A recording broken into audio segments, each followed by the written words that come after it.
One day, James had to wait at the station till Edward and his train came in. This made him cross. Late again? Edward laughed, and James fumed away.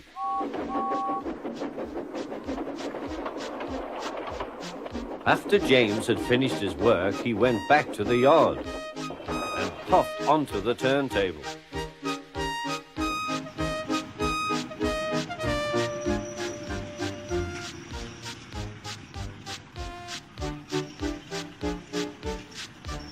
He was still feeling very bad-tempered. Edward is impossible, he grumbled to the others. He clanks about like a lot of old iron, and he is so slow he makes us wait. Thomas and Percy were indignant. Old iron? Slow? Why, Edward could beat you in a race any day. Really, said James, I should like to see him do it.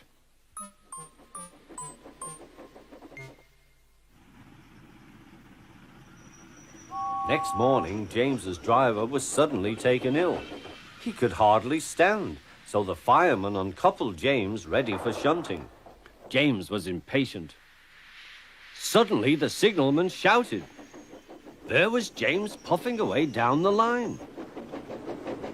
All traffic halted, he announced at last. Then he told the fireman what had happened. 2 boys were on James's footplate fiddling with the controls. Phew! They tumbled off and ran when James started. The signalman answered the telephone. Yes, he's here. Right. I'll tell him.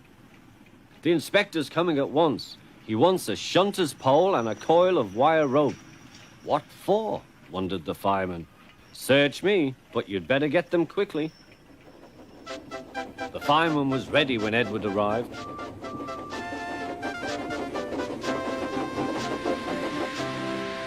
The inspector saw the pole and the rope. Good man, jump in. We'll catch him, puffed Edward. James was laughing.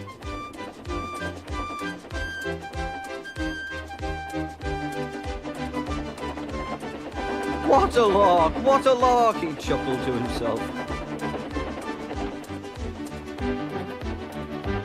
Suddenly, he was going faster and faster. He realized that he had no driver. What shall I do? I can't stop. Help! Help! We're coming, called Edward.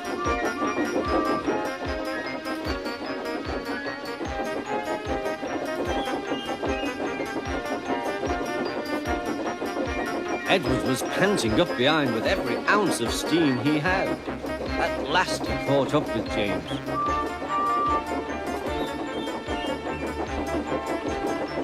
Steady, Edward, called his driver. The inspector stood on Edward's front, holding a noose of rope in the crook of the shunter's pole. He was trying to slip it over James's buffer. The engine swayed and lurched. At last! Got him! He shouted. He pulled the noose tight. Gently braking, Edward's driver checked the engine's speed, and James's fireman scrambled across and took control. So the old iron caught you after all, chuckled Edward. I am sorry, whispered James.